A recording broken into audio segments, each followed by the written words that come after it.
eu sou a professora de História de vocês e hoje a gente vai ver um pouquinho sobre o período pombalino. Nós vimos nas últimas aulas sobre o ciclo do ouro, né?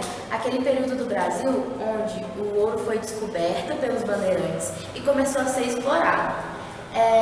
Nós vimos que o ouro deu muitos lucros e que a coroa portuguesa cobrava altos impostos em cima dele. Só que a gente tem que ter uma noção de algumas questões aí, né? Primeiro, que a gente viu que Portugal estava passando por uma crise econômica muito grande, porque Portugal foi dominada ali pela União Ibérica, né? Então ficou muito tempo sob o domínio da Espanha. E aí, depois da restauração, depois que Portugal deixou de fazer parte dessa União Ibérica, Portugal saiu dessa união com uma economia muito devastada, né? E a solução que Portugal arrumou para tentar sair um pouco dessa crise, o que não adiantou muito, foi correr para a Inglaterra. Então Portugal começa a se tornar cada vez mais independente da Inglaterra, né? Cada vez mais dependente da Inglaterra, perdão. E isso vai trazer muitos problemas, porque, inclusive, na época do ciclo do ouro, quando o Brasil estava lucrando muito com o ouro, e Portugal deveria estar lucrando com isso também, a maioria do ouro que era explorado aqui ia para a Inglaterra. Então, quem lucrava, no final das contas, com o nosso ouro, era a coroa inglesa, não a coroa portuguesa, né? Isso vai se estender por muito tempo e vai trazer várias consequências aí para Portugal e para o próprio Brasil.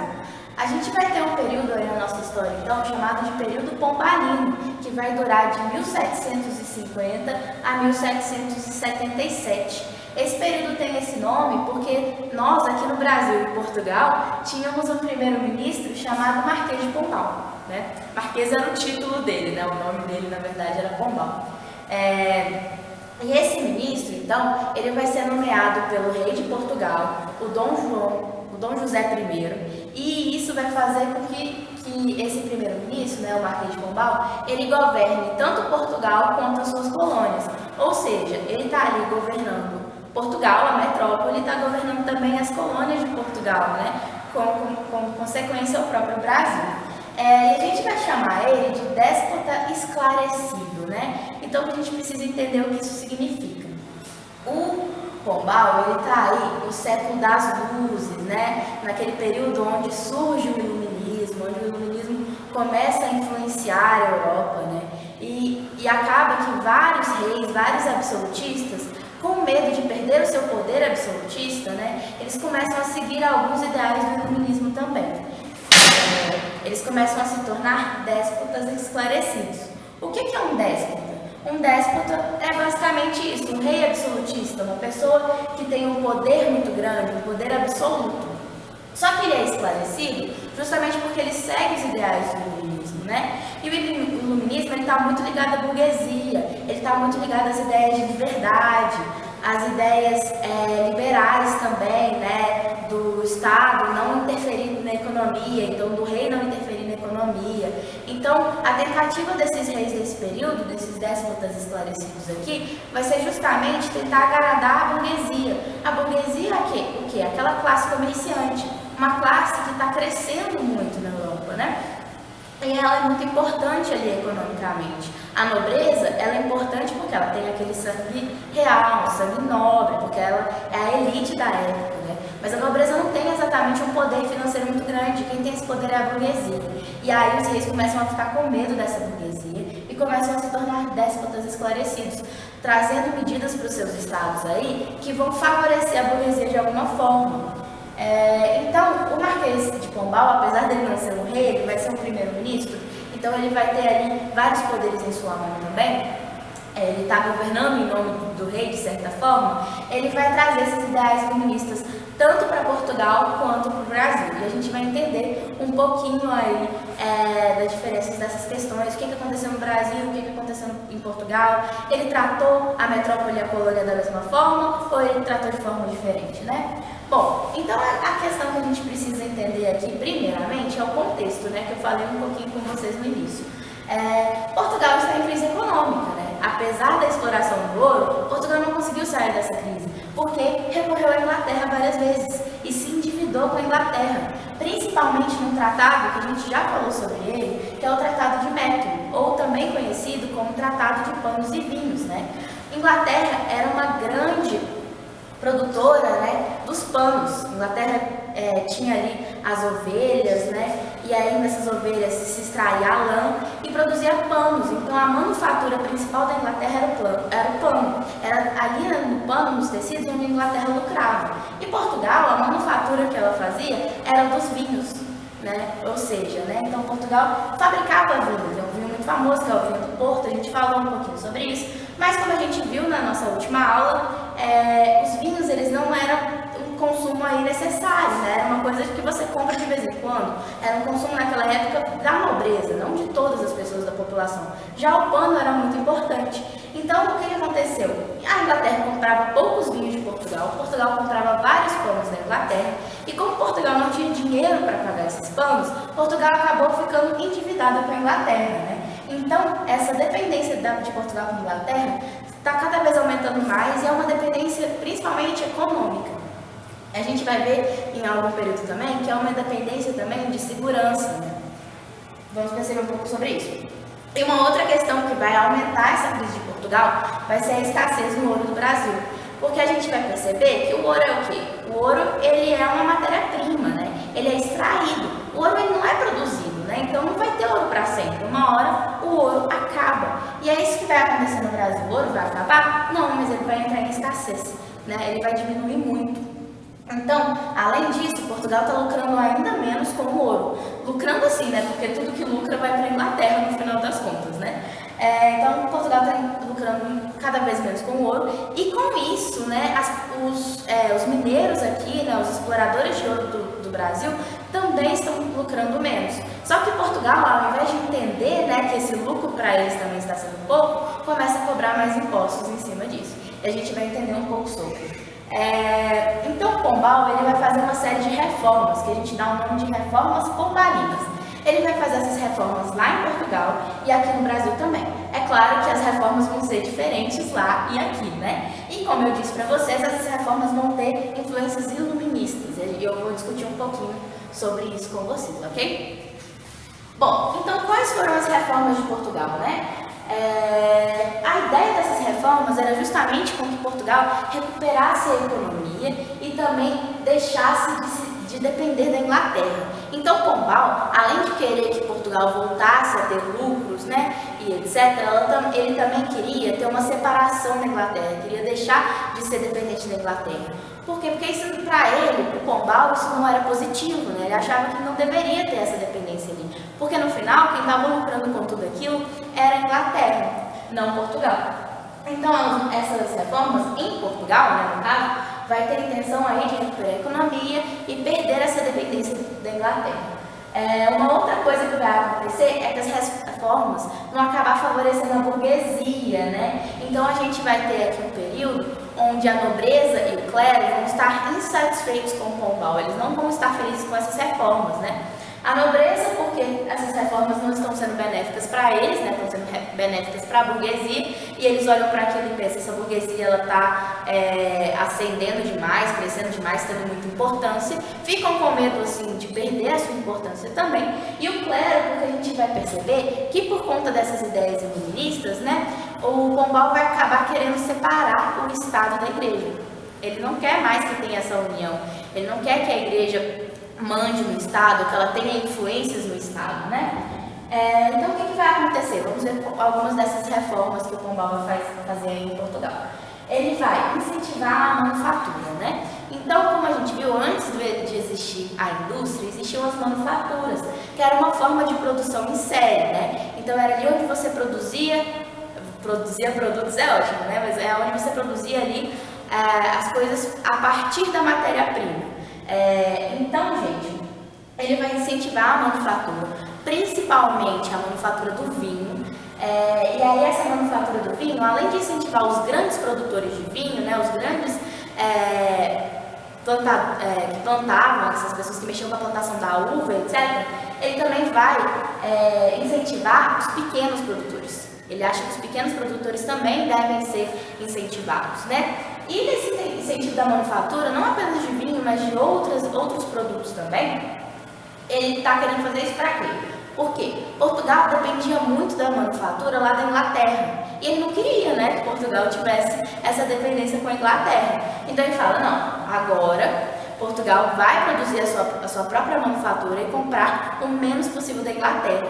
Isso funciona? Em partes. O que vai acontecer é que a manufatura da Inglaterra continua sendo mais barata e de melhor qualidade. Então, quando os habitantes de Portugal vão escolher aí de onde eles vão comprar suas manufaturas, eles escolhem comprar da Inglaterra, porque são mais baratas, ok? Além disso, gente, o Pombal ele vai confiscar as terras do clero. Então, o que acontece? O clero tinha várias terras aí, não só as terras da igreja, mas outras terras também, né? E só que o clero ele não pagava impostos para o Estado, né? Quem pagava imposto para o Estado naquele período, você vai estar a nobreza, o clero e o resto da população. Então, quem pagava impostos era o resto da população. E aí o Pombal começa a observar isso, começa a observar que o clero ele não paga imposto e ele tem um monte de benefícios no governo, ele tem um monte de privilégios e tem terras, etc. Ele vai falar, não, isso está errado. Então o Pombal confisca as terras do clero, né? Isso faz com que o clero fique extremamente revoltoso. E uma outra coisa que o Pombal vai fazer também, que é uma coisa muito importante e interessante, é que as escolas e universidades, elas eram pertencentes à igreja. Então, as escolas e universidades existentes lá em Portugal, elas eram pertencentes à igreja. Então, a igreja construía essas escolas e universidades, ela que financiava essas escolas e universidades também. E a ideologia acabava que era a ideologia da igreja, né? Pombal olhava aquilo e falava, não, isso está errado. A igreja está influenciando muito no pensamento das pessoas, na ideologia da sociedade. Então, o Pombal ele vai criar um imposto subsídio literário, né? Esse subsídio literário, o que era? Então, a população deveria pagar um imposto aqui para esse subsídio literário, que iria para a criação de escolas laicas estatais. O que é uma escola laica? Uma escola que não tem uma igreja envolvida, que não tem ideais da igreja nela, né? Então, agora era o Estado que iria mandar a ideologia da escola e das universidades, não mais a igreja. Esse subsídio também, ele vai servir aí para reconstruir Lisboa, que tinha passado por um terremoto, na verdade, né? Então, a gente consegue perceber que essas reformas aí pombalinas em Portugal, elas tinham esse ideal, então, de fortalecer a economia de Portugal, de privilegiar, de certa forma, os burgueses, de separar da igreja católica e de perder aí essa dependência com a Inglaterra.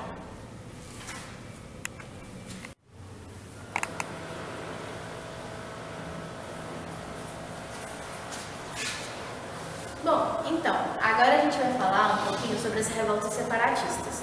Você já tem uma aula aí para vocês sobre as revoltas do período colonial, tanto as revoltas nativistas como as revoltas separatistas, com a professora Isabela.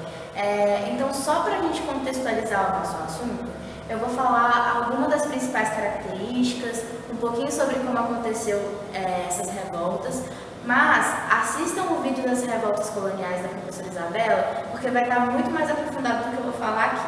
É só para a gente poder entrar no nosso contexto, ok?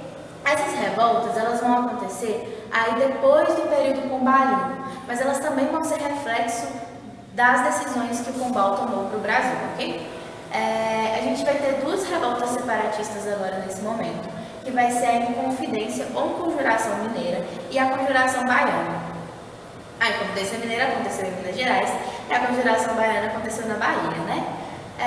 Por que essas revoltas a gente chama elas de separatistas? Porque elas tinham a intenção de separar de Portugal, mas não era separar o Brasil inteiro, separar o Brasil como um todo, era separar a sua província de Portugal, né? Então, na Inconfidência Mineira, por exemplo, a ideia dos Inconfidentes era justamente separar Minas Gerais de Portugal, trazer a independência de Minas Gerais, ok? Não de todo o Brasil. Assim como a Conjuração Baiana era separar a Bahia de Portugal, né? Trazer a independência da Bahia. E por que essas revoltas vão eclodir num período de tempo muito próximo, né? E depois aí do período do Pombal? O governo do Pombal foi até 1777. A Inconfidência Mineira vai eclodir em 1789. E vão ser vários motivos aí por trás disso, né? Primeira coisa vai ser a crise do sistema colonial. Os colonos, né? Tanto aí a elite mineira, as pessoas aí da Bahia, tanto os senhores de engenho como os populares, eles vão estar insatisfeitos por várias questões aí desse sistema colonial, por causa da falta de produtos, por causa dos altos impostos, por causa da decadência econômica, porque Portugal está explorando esse território, né, e não está deixando tantos lucros assim para a colônia, para os colonos principalmente. Então, vários motivos vão fazer eclodir essas revoltas separatistas, né? E elas vão ter a influência dos ideais iluministas. Então, a gente tem que pensar que na Europa a gente está passando por esses ideais, né? Já tem um tempo aí que a gente está chamando esse século XVIII de século das luzes. Então a Europa está passando por esses ideais iluministas, a gente vai ter a eclosão da Revolução Francesa na Europa, que vai ser extremamente importante, né, para definir o nosso próprio mundo de hoje, né, as nossas próprias questões políticas de hoje. Isso vai influenciar, inclusive, as colônias, não só a colônia de Portugal, que é o Brasil, mas outras colônias aí da América também. E o que vai acontecer?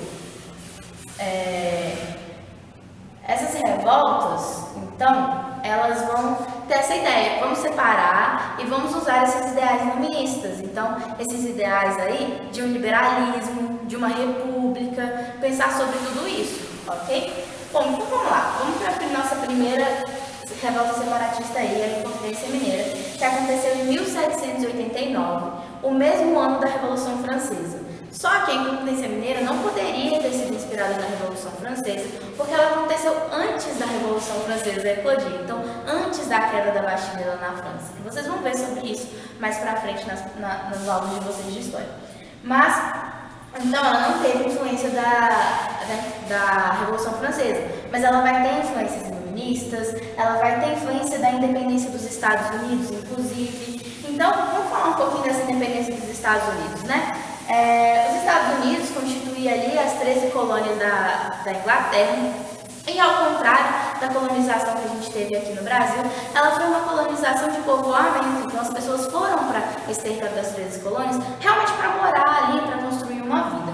E aí, em 1776, os Estados Unidos vai se tornar independente, tanto com as influências iluministas aí, tanto com a ajuda da própria França, ok? Então essa independência vai ser muito importante. Quando os Estados Unidos se tornam independentes da Inglaterra, ele ainda se transforma numa república. Então, ao invés de ter uma monarquia, um rei, agora os Estados Unidos passam a ter um presidente, né? Então as pessoas elegem esse presidente.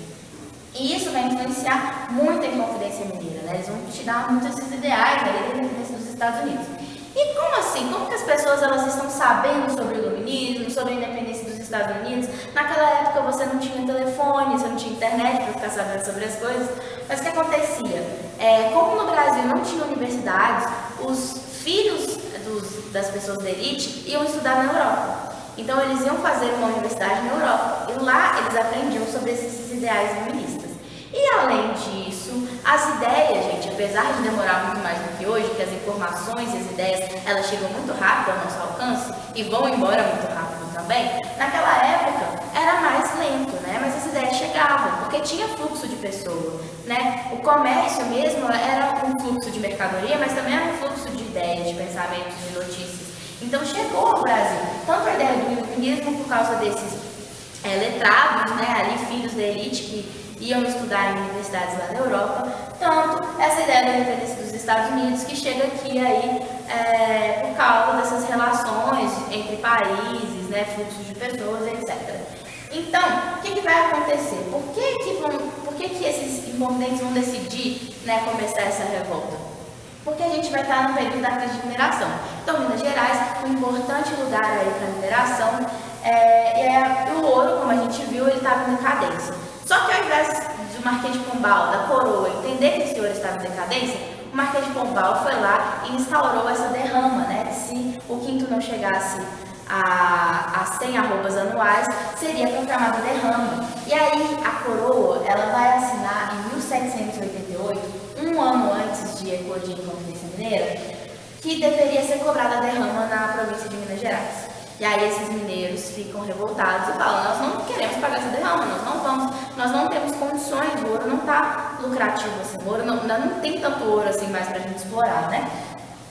Então, a partir dessas influências do iluminismo, da independência dos Estados Unidos, A elite, então, vai se unir. E a elite aí eu falo dos letrados, né? Os filhos dos mineradores, os próprios mineradores, o alto clero, pessoas de alta patente do exército, né? Então essas pessoas vão se unir, pessoas da elite mesmo, pessoas muito ricas, né? E pessoas intelectuais também, uma elite econômica e uma elite intelectual. Elas vão se unir aí e vão começar a pensar em uma república aí ligada a Minas Gerais, né? Com essas ideias iluministas e tudo mais. Lembrando que aqui na Inconfidência Mineira não tinha nenhuma ideia aí de abolir a escravidão, tá? Isso não passava pela mente deles, até porque era uma revolta da elite, eles precisavam da mão de obra escravizada aí para funcionar, né? E uma pessoa aí que vai ser muito importante, vocês já ouviram falar dele várias vezes, né? E que era uma exceção aí à regra dos participantes da Inconfidência Mineira, vai ser o Tiradentes. O Tiradentes, ele ganhou esse apelido aí justamente porque disse que ele tirava dentes das pessoas, não existia dentista naquela época, e ele vai ser um militar de baixa patente, então ele era um cara, ele não era pobríssimo, mas ele era pobre, né? Então, ele era uma exceção para essa Inconfidência aí. Ele não era exatamente o líder da Inconfidência, mas ele era uma exceção. Então é importante a gente entender que ele não era da elite, né? Que ele não era rico igual as outras pessoas que participaram dessa revolta, ok? Bom, então quais eram os objetivos, né? Separar Minas Gerais de Portugal, então lembrando, era separar a província, não era separar o Brasil inteiro, tá? Era a província de Minas Gerais que ganharia essa independência, né? Instaurar uma república, então não teria mais uma monarquia em Minas Gerais, seria uma república. O Estado seria laico, então teria essa separação do Estado com a Igreja. E teria a produção de manufaturas, porque o Marquês de Pombal também produziu as manufaturas aqui. Então seria importante a produção dessas manufaturas. E aí, um dos participantes, gente, da Inconfidência Mineira, o Joaquim Silvério dos Reis, ele vai delatar a Inconfidência. Por que ele vai fazer essa delação, né? A Inconfidência, gente, ela estava ali nas ideias, né? As pessoas iam lá, os participantes se reuniam, discutiam sobre, eles falavam o que eles iam fazer, mas eles ainda não tinham feito exatamente muita coisa. Eles ainda não tinham feito um ato, né? Não tinham saído aí à rua. Então, antes disso acontecer, o Joaquim Silvério dos Reis, que era um minerador aí, que estava com altas dívidas com a coroa, ele vai fazer um acordo com a coroa, que a coroa perdoaria suas dívidas se ele delatasse. Então, ele vai lá e delata, fala todos os nomes participantes dessa revolta, né?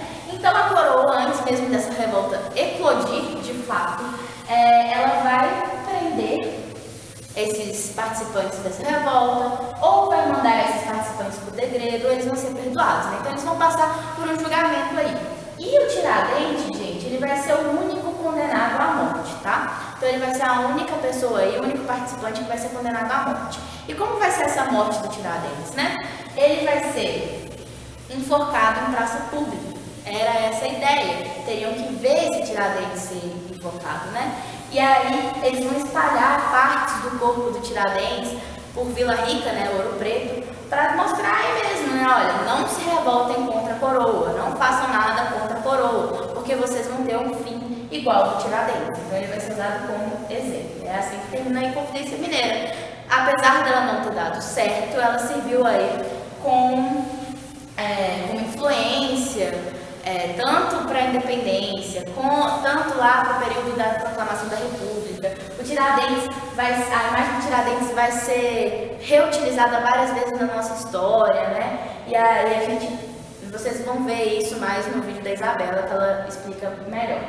Bom, a outra revolta separatista que a gente tem é a Conjuração Baiana, que aconteceu em 1798, né? 10 anos depois da Inconfidência Mineira. Então, além deles se inspirarem aí nos Inconfidentes, eles também vão se inspirar no Iluminismo, né?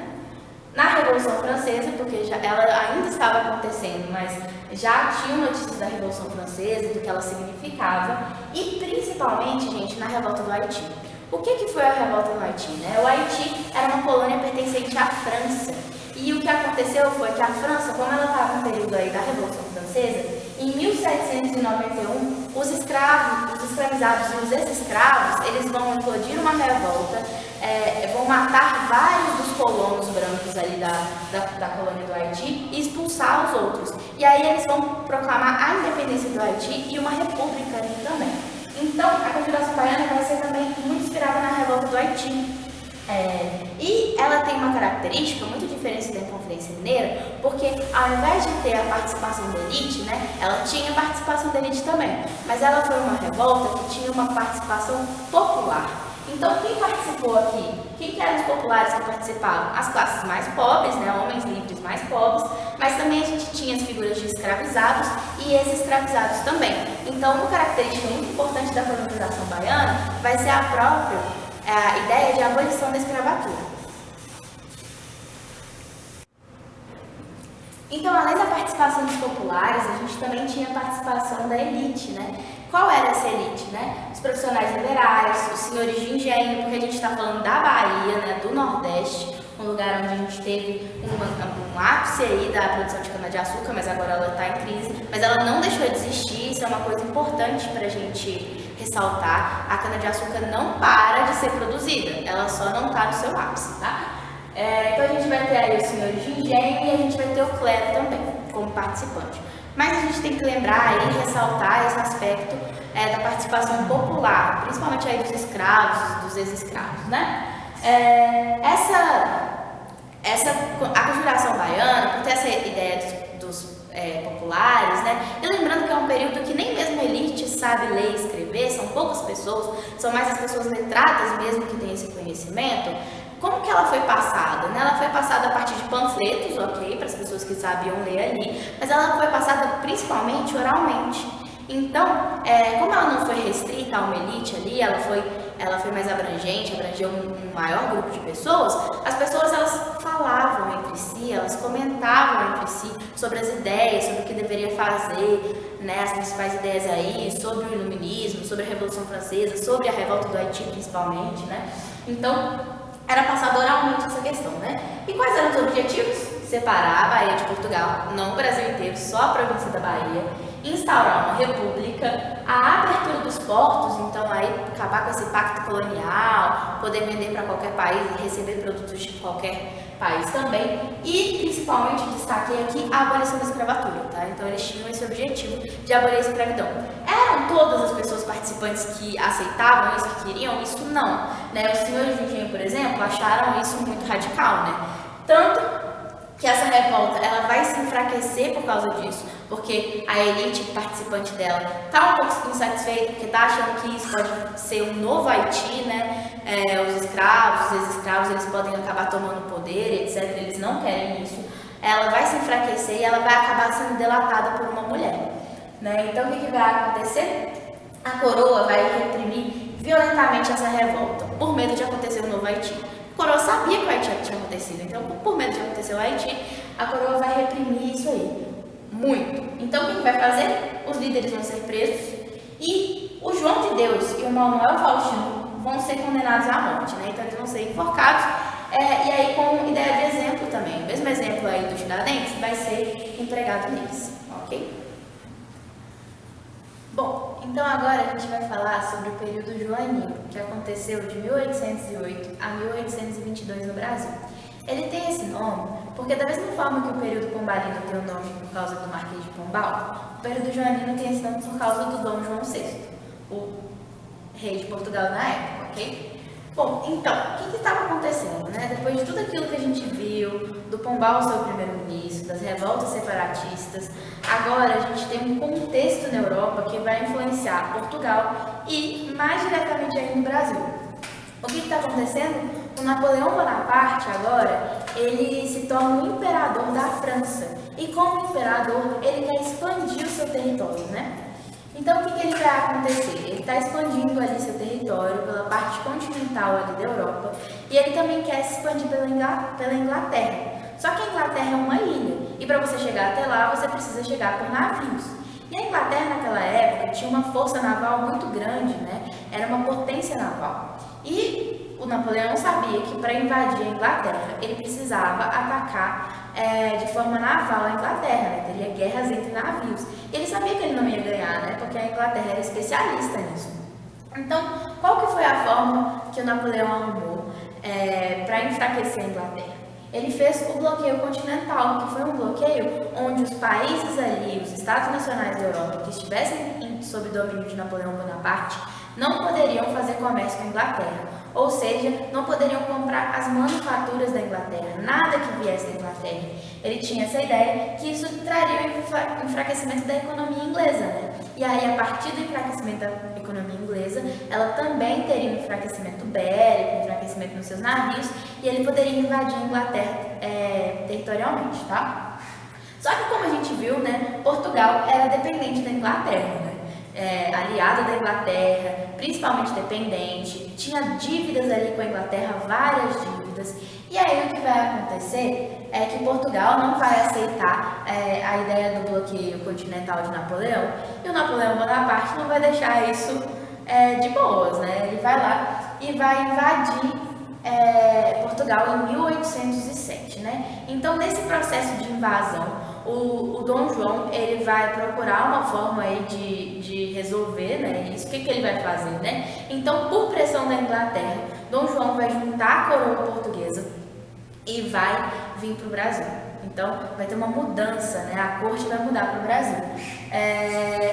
E aí, gente, eu coloquei aqui que o Dom João era o príncipe regente, só pra gente ressaltar que no início desse período ele ainda não era exatamente o rei de Portugal. A rainha de Portugal era sua mãe, a Dona Maria, mas como ela foi diagnosticada aí com problemas mentais, né, falavam que ela era louca, o Dom João se tornou príncipe regente. Então, quando vocês virem essa palavra aí, príncipe regente, ou até mesmo regente, né, vocês vão ver mais pra frente uma questão da regência, é quando tem uma pessoa assumindo o lugar do verdadeiro rei ou da verdadeira rainha, né, da pessoa que deveria estar no trono, mas por algum motivo essa pessoa não pode governar, então tem alguém que é regente. Então Dom João, até a morte da sua mãe, ele é príncipe regente, ele ainda não é rei. Posteriormente ele se torna o rei de Portugal, né, ele ganha o título de Dom João VI, ok? Mas enfim, a corte portuguesa vai fugir em novembro de 1807 para o Brasil, e como demora aí alguns meses para chegar, para fazer essa viagem de navio de Portugal para o Brasil, eles vão embarcar aqui aproximadamente em janeiro de 1808, tá? Então, por isso que o período joanino é a partir de 1808. E nessa vinda para cá, quem que vai proteger os navios aí de Portugal? A Inglaterra. Então, a frota inglesa vai fazer essa proteção aí dos navios portugueses para que a França não ataque a frota portuguesa, né? Porque a França poderia muito bem atacar. Nesse meio tempo, gente, a França está invadindo Portugal, né? E quem veio para o Brasil? Foram todos os portugueses? Não, então a população portuguesa continuou morando em Portugal. Quem veio para cá foi a corte portuguesa, né? Foram os aparatos administrativos, a gente vai ver um pouquinho sobre isso daqui a pouco. Mas então os portugueses continuaram lá em Portugal, e eles tiveram que enfrentar sozinhos a invasão napoleônica, né? Então, eles enfrentaram ali sozinhos a invasão, eles que tiveram que lidar, né, nesse período de tempo aí com a invasão dos franceses e tudo mais. Então, eles invadiram isso sozinhos, lidaram com isso sozinhos e ficaram extremamente insatisfeitos com isso. E isso vai trazer consequências posteriormente, tá? Mas então, quem que veio para o Brasil? Foi só o rei e sua família? Quem que veio? Como que aconteceu aí esse período onde a corte estava aqui? Gente, esse período é extremamente importante para a gente entender o próprio processo de independência do Brasil. Sem entendermos o período joanino, a gente não entende o processo de independência. Então, cada detalhezinho que vai ter nesse período, as causas, as consequências aí, vão trazer o período da própria independência, ok? Mas quem veio para o Brasil? Então, a gente estima que foram 36 navios que vieram de Portugal para o Brasil, e nele estava toda a corte. Quem que era a corte, né? A família real, os outros nobres. Então, a corte veio ali junto com o Dom João, veio o alto clero, então as pessoas de alta patente ali, alta hierarquia aí do clero, né, da igreja, e as altas patentes do exército, né? Então, os principais militares de Portugal também vieram para o Brasil. Bom, além disso, vão vir os aparelhos administrativos e burocráticos, né? Então, vem as pessoas que trabalham aí na administração, os funcionários da burocracia, e aí pensar que Portugal era um estado extremamente burocrático, então tinha muita papelada. E aí, com essas pessoas aí desse aparelho administrativo e burocrático, porque a gente tem que pensar que se a corte está vindo para o Brasil, significa que todo o aparelho de administração, de burocracia, então a administração de Portugal e das outras colônias de Portugal também, eles têm que vir junto. porque a administração agora vai ser aqui. Então, além das pessoas que trabalham nessa administração, também vêm todos os arquivos. Os arquivos nacionais de Portugal vêm, os arquivos referentes às colônias, né? Vem uma grande variedade de livros também no Brasil, que vai formar a própria Biblioteca Nacional posteriormente. Vão vir os secretários aí relacionados ao governo português e os tribunais. Então vão vir os juízes, vão vir os arquivos dos tribunais, muita coisa vai vir junto nisso. Então a gente tem que pensar que não é só algumas pessoas que estão vindo, né? É todo o governo português, né? Tudo o que é necessário para que esse governo funcione está vindo para o Brasil. Então o que a gente pensa? O que a gente tem que ressaltar nesse momento, então? É que o Brasil, ele acaba se tornando uma nova metrópole, né? Ao invés dele ser colônia, ele acaba sendo metrópole, porque é no Brasil que a gente vai ter agora a sede do Império Português, ok? O Império Português vai ser administrado daqui e não mais de Portugal. Então, isso é para fazer com que ocorram várias reformas aqui no Brasil, várias modificações, tanto reformas aí físicas, né, na estrutura do Brasil mesmo, como reformas em questões políticas, administrativas, econômicas aqui dentro. E isso vai ser muito importante porque também vai mudar uma certa mentalidade dos colonos, né? Eles vão se acostumar com isso e eles não vão querer continuar a serem colônias, eles não vão querer que o Brasil continue sendo colônia a partir disso, né? Poxa, agora a gente tem um novo patamar, agora a gente praticamente manda em Portugal, por que eu vou voltar a ser uma colônia, né? Então essas são questões muito importantes para a gente pensar no próprio processo de independência e como ele aconteceu, ok? Bom, então, aonde a coroa vai se instalar, né? A coroa vai se instalar no Rio de Janeiro, que era a capital do Brasil. Mas antes da coroa ir para o Rio de Janeiro, a coroa vai passar em Salvador. Porque eu não sei se vocês lembram que Salvador, antigamente, ele era a capital do Brasil, né? Porque a gente tinha a produção de cana-de-açúcar que acontecia no Nordeste. Então, era interessante que a capital estivesse perto ali da produção da cana-de-açúcar. Agora, quando teve a exploração do ouro, a capital muda para o Rio de Janeiro, porque o Rio de Janeiro estava mais próximo da exploração do ouro, que era no Sudeste, na região de Minas Gerais, Goiás, Mato Grosso, né? Então, a coroa, ela vai para o Rio de Janeiro, a capital. Só que a coroa, antes de chegar no Rio de Janeiro, dá uma passadinha em Salvador por uma questão política, diplomática, para falar assim, Salvador, Nordeste do Brasil, vocês são importantes também, a gente se importa com vocês, né? Então eles dão uma passadinha lá e isso é muito importante para entender, né? Bom, então o Brasil vai se tornar um novo centro do Império, é aqui no Brasil onde a administração imperial vai acontecer, mas apesar disso e apesar dessas modificações que eu falei com vocês de estrutura, na administração e etc., as bases sociais, gente, vão continuar, elas vão permanecer. Então, a escravidão vai terminar? Não. Os latifúndios vão deixar de ser importantes? Não. A gente ainda vai ter uma grande hierarquia na nossa sociedade? Vamos. Então essas questões elas não vão sumir, não vão desaparecer agora, né? Isso vai ser um processo que vai vir mais para frente. Então, quais foram as principais modificações realizadas por Dom João, né? Quais foram as principais questões que o Dom João fez aqui? Bom, primeira coisa é uma coisa extremamente importante, tá? É uma coisa que quando a gente bate o olho nisso, a gente observa, a gente fala, então acho que o Brasil não é mais uma colônia, não está mais nessa situação, que vai ser a abertura dos portos, o fim do pacto colonial. Então, assim que o Dom João VI chega no Brasil, lá em 1808, a primeira medida que ele toma é abrir os portos, né? Então, vocês lembram? O pacto colonial era aquela questão, né? O Brasil, a colônia, só poderia comerciar, fazer comércio com Portugal, com a sua metrópole. Então, o Brasil só poderia vender os seus produtos para Portugal e só poderia comprar produtos de Portugal também. Então, por mais que o Brasil quisesse produtos aí que eram da Inglaterra, Portugal comprava esses produtos da Inglaterra e passava para o Brasil com preços altos, né? Portugal comprava aí a cana-de-açúcar do Brasil, o ouro, e vendia e repassava para os outros países. Então, existia essa questão do pacto colonial. Só que o Dom João VI, ele dá fim ao pacto colonial. Esse pacto não vai existir mais, né? Só que esse pacto colonial, gente, ele vai ter uma questão muito interessante, né? Apesar dele ter o fim, e isso ser muito importante para a nossa economia e para a nossa autonomia também, ele vai ser realizado e junto dele vai ser feito o Tratado de Navegação e Comércio, né? Esse tratado ele vai ser realizado com a Inglaterra E aí a gente lembra de novo, Portugal super dependente da Inglaterra economicamente, por segurança também. E o que esse Tratado de Navegação e Comércio vai falar?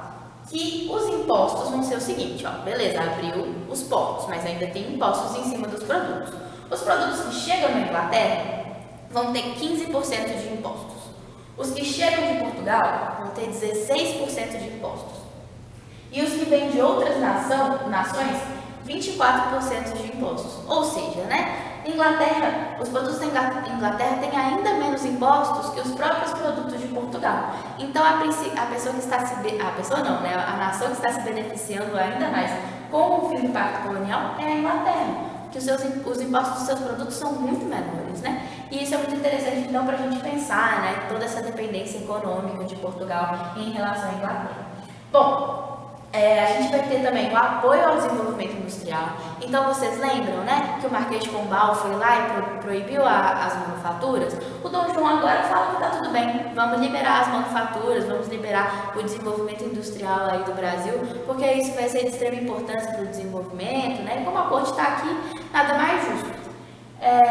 A cidade do Rio de Janeiro vai ser modernizada, afinal, ela além de ser a capital do Brasil, ela também é uma cidade imperial, é a sede do império, então ela precisa ser modernizada, ela precisa ter a cara de um império, ela precisa ter a cara da Europa, Então ela vai ser modernizada, vão ser construídos teatros, jardim botânico, bibliotecas, várias questões que não tinham aqui no Brasil naquele período vão ser construídas, e principalmente no Rio de Janeiro, que é onde se encontra a corte, onde se encontra a elite, os nobres. E esses nobres, eles clamam por isso, Eles querem aí que tenha todo esse apanhado do cultural, que tenha essa imagem de cidade imperial mesmo, Algo muito parecido com a Europa. Então a gente vai ter aí um processo de europeização do Brasil, Não só aí do país, da colônia, que agora não é tão colônia assim mais, mas também da própria sociedade. Então a elite, por exemplo, aqui do Brasil, aqui do Brasil, o que vai acontecer com ela? Ela vai começar aí a ganhar gostos por essa cultura que antes eles não tinham gosto, Então eles vão ganhar gosto para ir no teatro, gosto para ir na biblioteca, várias questões assim, Até gostos mesmos de objetos que eles vão comprar, Vão comprar coisas que são ali ligadas à nobreza, e essa elite aí do Brasil vão começar a comprar também. Por quê? Porque eles também querem se sentir nobres, apesar de não ser. A gente vai ter também outras duas questões importantes, duas criações muito importantes, que vai ser a criação da imprensa e a criação do Banco do Brasil. Não existia imprensa aqui no Brasil antes da chegada da coroa, então a partir de agora começa a existir. Essa imprensa, ela não vai ter uma liberdade de imprensa, Ela não pode publicar o que ela quiser. É claro que ela vai ser controlada pela corte, mas isso vai ser muito importante, para espalhar as notícias que estão acontecendo no nosso território e fora dele também. E a criação do Banco do Brasil. Sim, o Banco do Brasil que existe até hoje com esse mesmo nome, Já que a coroa está aqui, já que a elite está aqui, você precisa de um banco também para reservar as suas riquezas, Isso é de extrema importância.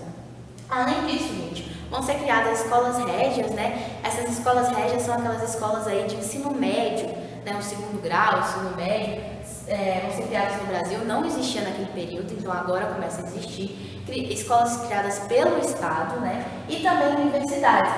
Um foco, a primeira universidade criada vai ser criada em Salvador, vai ser uma universidade de medicina. E por que ela vai ser criada em Salvador? Para fazer essa média, Olha, a capital não é mais em Salvador, mas olha só, a gente construiu uma universidade ali.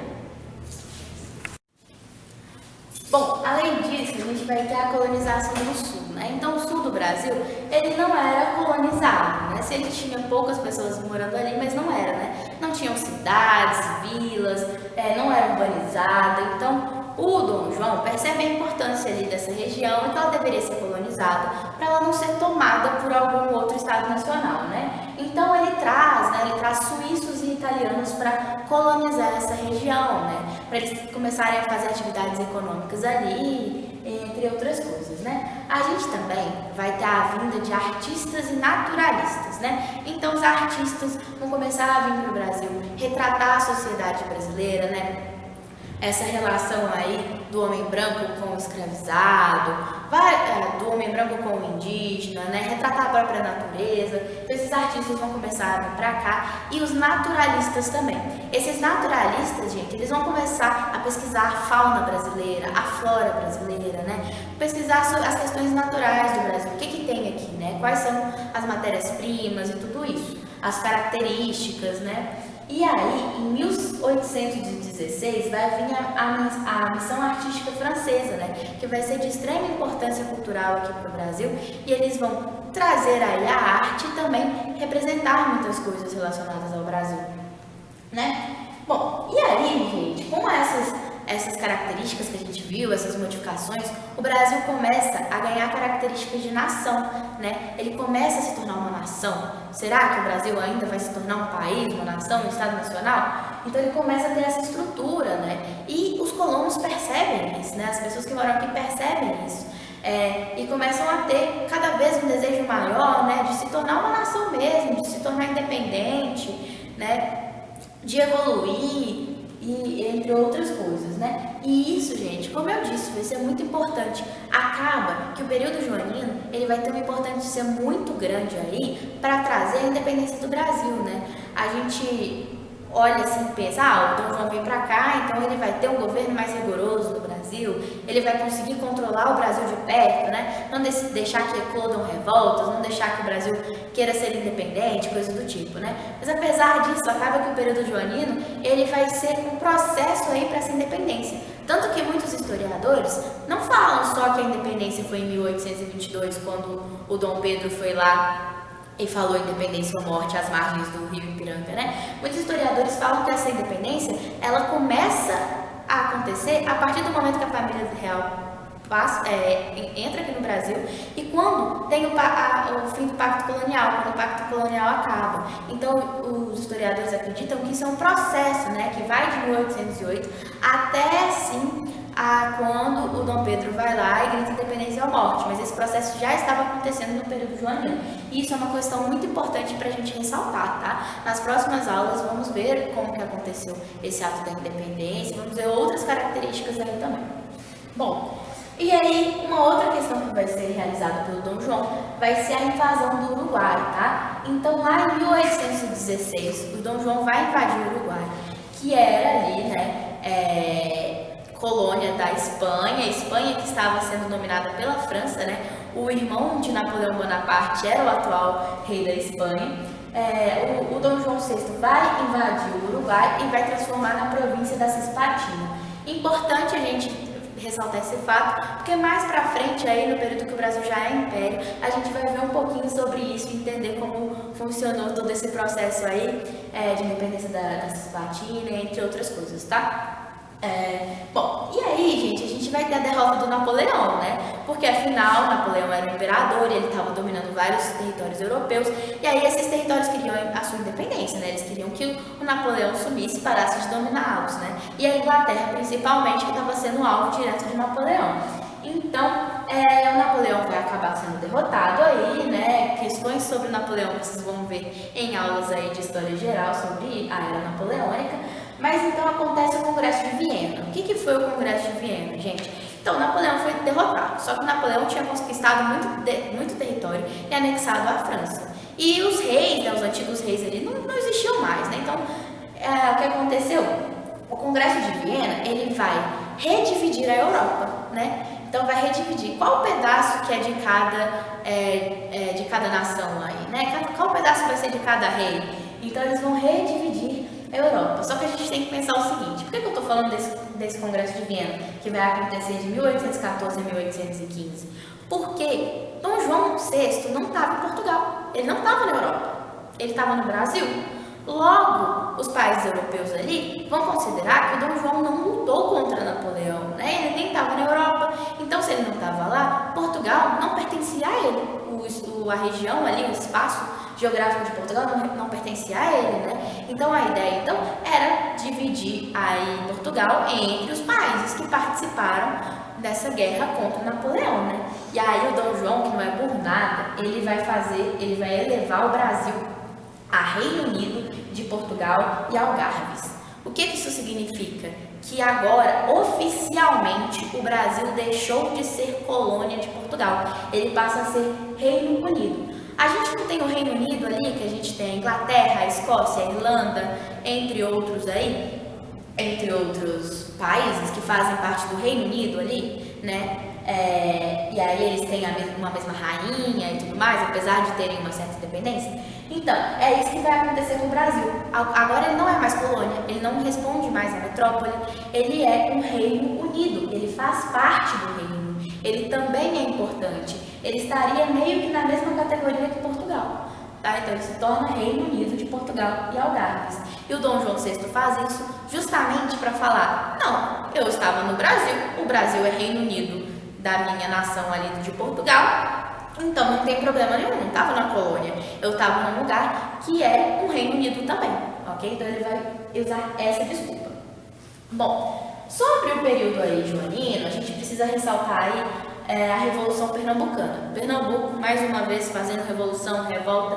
Pernambuco é isso, vocês já devem ter percebido que sempre está no meio das revoltas, né? Então Pernambuco vai fazer uma revolução em 1817 e essa revolução vai ter caráter separatista. Então, da mesma forma que a gente viu aí a Inconfidência Mineira, a Conjuração Baiana, que estavam em outro contexto, né? Por isso que essa revolução ela não foi dada junto com essas duas, mas que estava em outro contexto, não era o contexto do período joanino. A Revolução Pernambucana vai estar no contexto do período joanino, né? E ela vai ter caráter separatista. O que eles queriam era instaurar uma república federativa, né? Uma república federativa seria aquela república onde os estados, né, teriam uma certa independência, né? Eles não seriam lá muito dependentes de um governo central, eles poderiam fazer suas próprias leis e tudo mais. É o que acontece nos Estados Unidos hoje em dia. E aí eles queriam criar uma república federatista. Mais pra frente nós vamos falar mais sobre esse termo, né, para entender um pouco do Brasil República. E eles estavam satisfeitos com os altos gastos da coroa. Então a coroa portuguesa estava aqui e estava gastando muito, a corte estava gastando muito, né, comprando muita coisa que para eles era considerada inútil, não estava investindo exatamente no Brasil.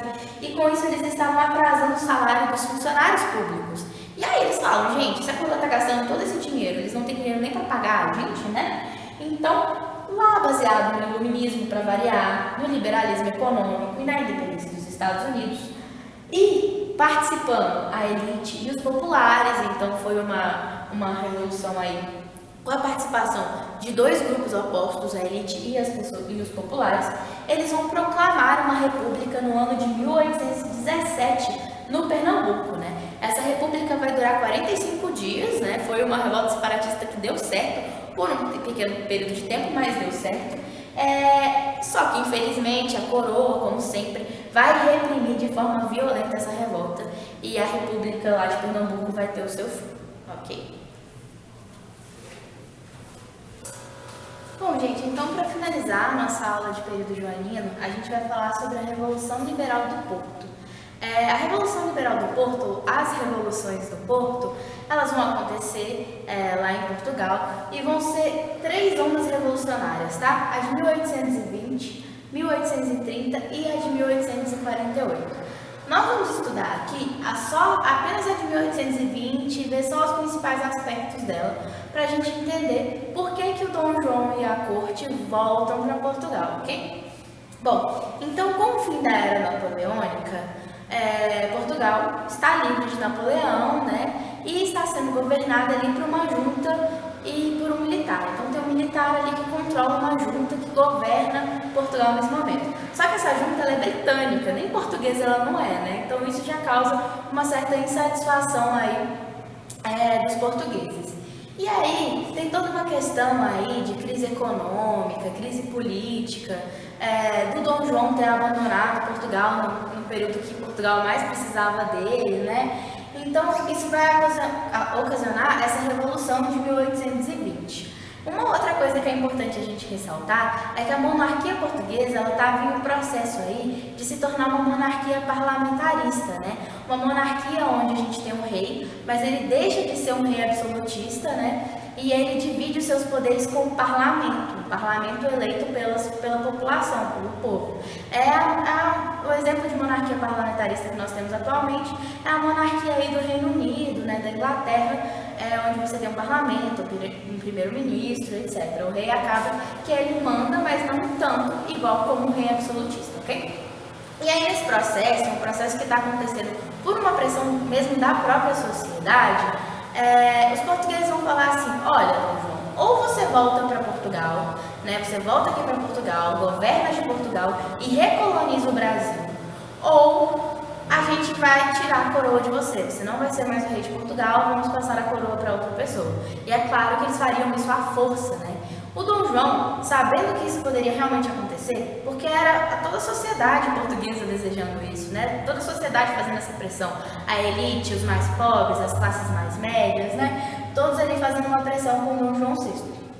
Então, ele vai acabar pensando, gente, o que eu vou fazer, né? Só que ele sabia que se ele deixasse o Brasil, que se o Brasil se tornasse aí uma colônia novamente, as pessoas aqui do Brasil também não aceitariam isso, né? Eles iam falar, não, a gente está num processo aí de ser mais independente, de estar numa categoria de reino, né? Como a gente vai voltar a ser colônia agora? Então, o Dom João ficava com medo das pessoas do Brasil, e principalmente a elite brasileira, né? Ela se revoltar e pedir fazer uma independência. E aí uma independência que não teria nenhuma ligação com Portugal, né? Então, gente, só mais um detalhe aqui, é que Portugal aí vai ter uma influência da Revolução Espanhola, né? Uma revolução aí que vai tirar o rei espanhol, feita aí pelos próprios espanhóis aí, vai ser uma coisa muito interessante. Eles vão se influenciar nessa revolução, levando em consideração que Espanha e Portugal estavam muito juntos, né? Um país que faziam fronteira, né? Mas enfim, o Dom João VI sabia que o Brasil não ia aceitar essa situação, e aí ele pensou, o que eu posso fazer, né? Então, Dom João e a corte, eles vão voltar para Portugal, o governo vai voltar a ser lá em Portugal e não mais aqui no Brasil, mas o Dom João vai deixar o seu filho, o Dom Pedro. Então, ele deixa o Dom Pedro aqui, e Dom Pedro, que já era um rapaz, né, ele já tinha ali seus 20 anos de idade, e vai falar assim com o Dom Pedro, olha, Dom Pedro, fica aí, dá uma controlada, seja diplomático, tá? Mas se você vê que a elite está querendo fazer uma revolução de independência, não deixa eles fazerem. Declara independência antes, porque aí vai ter, a gente continua governando, né? Eu, seu pai, governando de Portugal, e você e meu filho governando o Brasil. E aí a gente vai ter uma aliança e vai ser mais legal assim do que se uma elite pedir independência e ainda por cima proclamar uma república, né? Então, o Dom Pedro fica no Brasil, e aí a gente vai ter o fim do período joanino, em 1822, porque o Dom João e a corte voltam para Portugal. Sobre a independência do Brasil, a gente vê na próxima aula. Então, até a próxima aula.